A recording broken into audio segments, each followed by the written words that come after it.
Okay, so here are the ingredients for the cookie dough, and we're gonna use 90 grams of powdered sugar creamed with 150 grams of butter and a little salt, 1/4 of a teaspoon.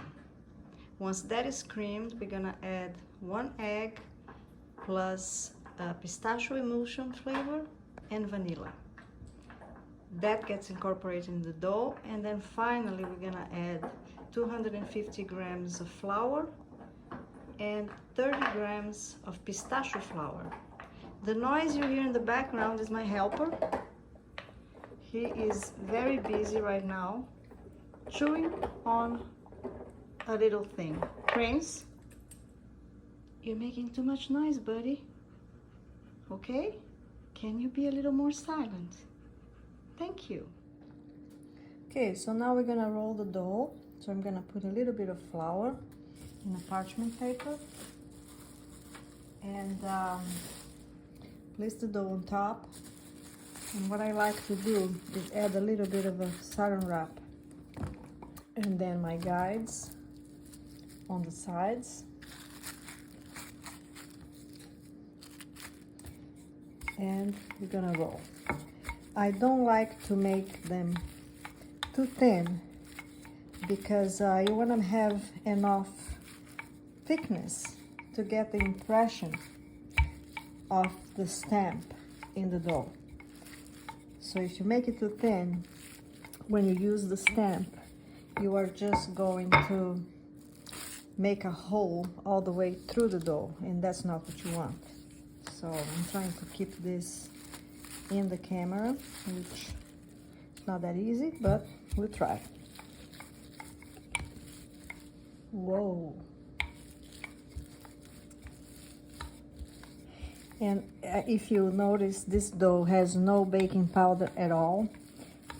That is very important for this type of recipe because you don't want to have the holes closing on you when you bake the cookies. So that's why I chose this recipe, and I like the taste, I like the texture. Okay, so now we are going to cut a few shapes. I'm gonna do some hearts.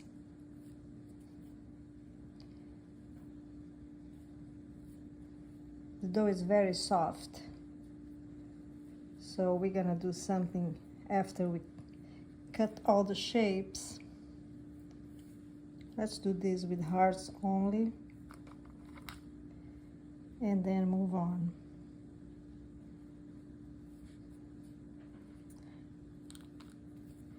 Actually, I might do around here and around here. And now, before we do anything else, I want to stick this in the freezer for about 5 minutes, and then we can continue.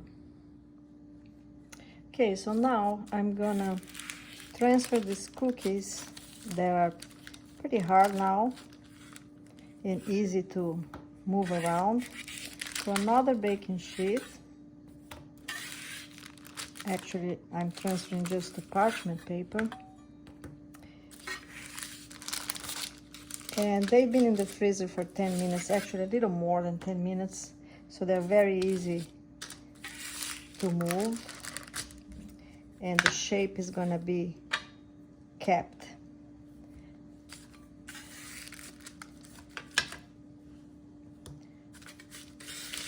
And now we're gonna do the fun part, which is work with the bread stamp. So let's move this out of the way, and you can save the leftover dough. It's gonna be a little too frozen right now, but you can work with it a little later. And now we get the stamp. So this is the stamp, the Uzbek bread stamp. Because the dough is pretty frozen and pretty hard, we should be able to get a good impression, a good imprint with this stamp. So what I'm gonna do I'm just gonna dip it very lightly in flour. Okay, so what we're gonna do now is put a little bit of flour on the surface of the dough, right where you want your imprint to be. You're gonna dip the stamp in a little flour and press it into the surface of the dough, just a little bit, and lift it. You see? You don't need to press too much. You just want to make the impression, which is right here, and it's good. I hope you can see it. And now we're going to do the same with this one. The dough is going to get softer very quickly, so try to work fast. A little bit of flour on the surface. This still has enough flour. Now press just a little bit. As you feel the dough getting cut, you know, getting stabbed, you stop, and that's it. That's all you need. Do another one. It's important to get a little flour on the surface so that the stamp comes off, and you really don't have to press too much. Just as you feel the thing going in, you stop, shake it a little bit, and lift it, and you should get a very nice impression staying on the surface of the dough. A little bit more. Let's do one more. Let's go for a little more of the stamp. Just a tiny bit, really. It's as you feel the dough. Maybe I could have done a little bit deeper in this one, but the thing is, now you can't, you can't go back. You have to be happy with what you did. Sometimes, you have one chance, and that's it. Let's try it again. As you feel it going in, you stop. I like to shake it a little bit, gently, and there you go. This one is perfect. Ha ha ha. Okay, now let's do a round.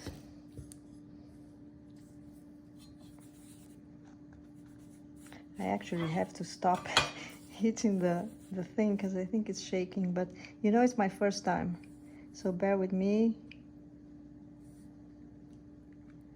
Oh, how cute. Isn't that cute?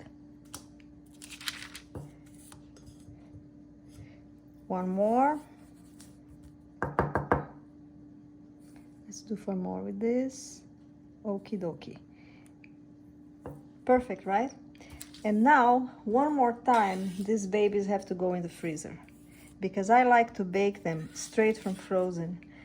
Anything to maximize keeping the shape, you should do, because like this one here that I made, and that the probes, the little things didn't go too deep in the dough, I'm not sure the pattern is going to stay after baking.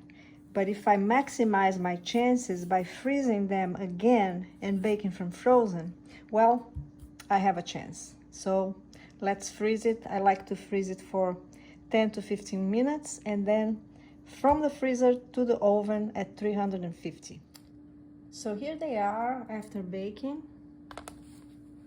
Pretty hot, and I like to bake over a perforated mat because I like the way the back looks, and I think they bake a lot more evenly. I made some other shapes that I will just ice it and do something different, but those you can see with the stamp, and the pattern is there. So tomorrow or a little later today, I'm gonna be back and show you how I paint it.